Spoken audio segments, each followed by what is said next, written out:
তারাপদ রায়ের ছোট গল্প তামাক। গল্পটা অনেক দিনের পুরনো, পড়েছিলাম সেই অচলপত্র কাগজে, সেও অনন্তকাল আগে, অন্তত 30 বছর তো হবেই। একালের মহাভারতের নবীন পাঠক অচলপত্রের নামটা কি খুব অচেনা, খুব অপরিচিত মনে হচ্ছে? কখনো দেখননি অচলপত্র পত্রিকা? মনে পড়ে দীপ্তেন সান্যাল? আমাদের নবযৌবনের দিনে অচলপত্র ছিল আমাদের রসিকতা শিক্ষার পাঠশালা, আর তার পণ্ডিতমশাই ছিলেন দীপ্তেন সান্যাল। অচলপত্রের সাহিত্য ব্যাপারটা খুব জরুরি ছিল না, উচ্চমানে ছিল এমনও বলা যাবে না, কিন্তু সম্পাদক দীপেন্দ্র কুমার সান্যালের রসবোধ ছিল তীক্ষ্ণ প্রখর, অনায়াস সহজাত হালকা চাল ছিল তার কলমে, এবং তার কোনো না কোনো রসিকতা ছিল অনন্য সাধারণ স্মরণীয়। হাতের কাছে পুরনো অচলপত্র পত্রিকার একটা সংখ্যাও নেই, কাছাকাছি কারো কাছে আছে বলে জানিও না। তাহলে অচলপত্র স্মৃতিচারণ অন্তত একবার করা যেত। আপাতত সেই ইচ্ছা মুলতবি থাক। তামাকের গল্প চাই, একেবারে হবে না, দুবারে লিখব। সিগারেট দিয়ে শুরু করি। অচলপত্রের গল্পটা সিগারেট নিয়ে। খগেনবাবু নামে এক ভদ্রলোক ময়দানে খেলা দেখতে গেছেন, খুব উত্তেজনাপূর্ণ খেলা, ফুটবল লিগ মরশুমের একেবারে শেষ দিকের খেলা, দুই মহারথীর মধ্যে। গ্যালারিতে দাঁড়িয়ে খেলা দেখছেন খগেনবাবু। তখনও ইডেন গার্ডেনের স্টেডিয়ামে ফুটবল খেলা চালু হয়নি, সল্টলেক স্টেডিয়ামের কথাই আসে না। প্রকৃত অর্থে সে তখন অগাধ জলে। উত্তেজনা যখন তুঙ্গে, তখন খগেনবাবুর ইচ্ছে হলো একটা সিগারেট ধরাতে। খেলা এখন সেকেন্ড হাফের আধা সময় এসে গেছে।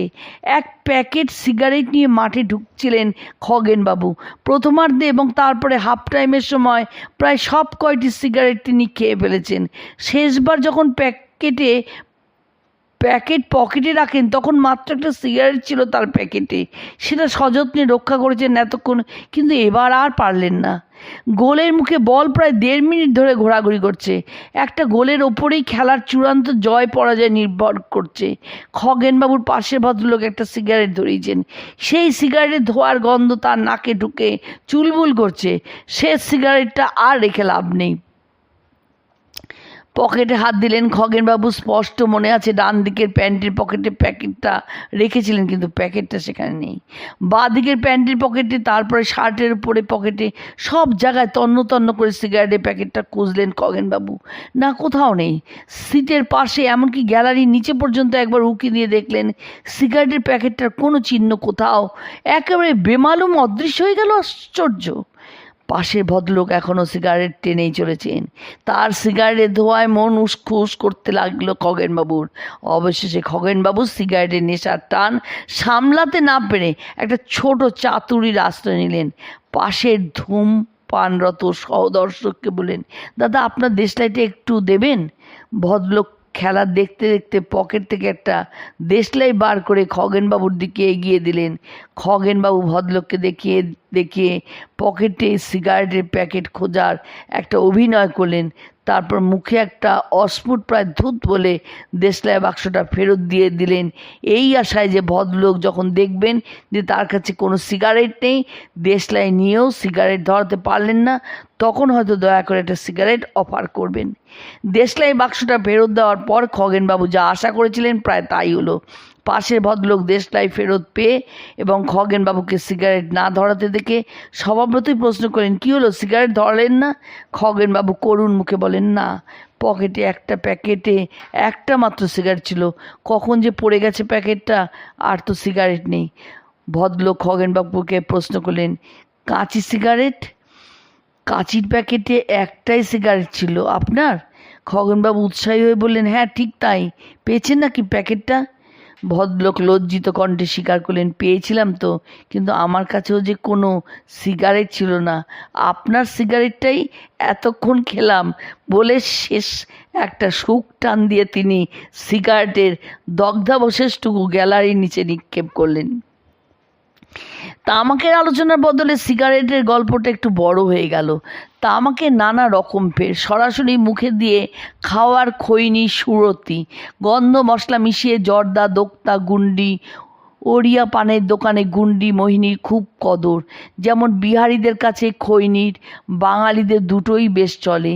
ধূমপান করার জন্য আছে বিড়ি, সিগারেট, চুরুট, চুট্টি বিভূতিভূষণের পথের পাঁচালীর অপু বার্টসাই খেয়েছিল, সেও এক জাতের সিগারেট।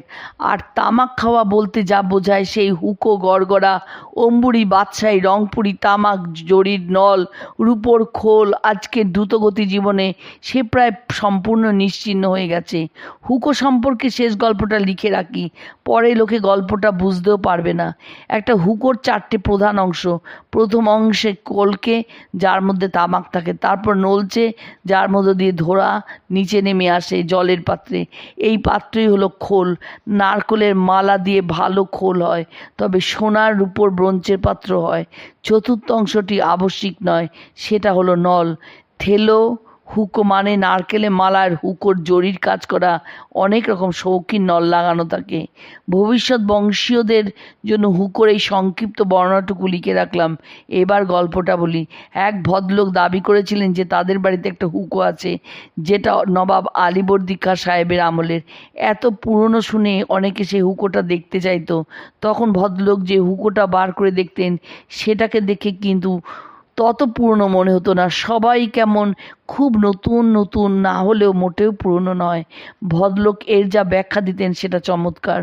যদিও হুকোটা সেই প্রাচীন দিনের, এর মধ্যে পুরনো অংশ এখন আর কিছুই নেই। কখনো কলকে, কখনো নল, কখনো খোল, কখনো নলচে বদলাতে বদলাতে সেই হুকোটাই সম্পূর্ণ চেহারাটা পাল্টিয়ে ফেলেছে। বলা বাহুল্য, খোল নলচে সমেত বদলিয়ে যাওয়া প্রবাদটির উৎস এই গল্প।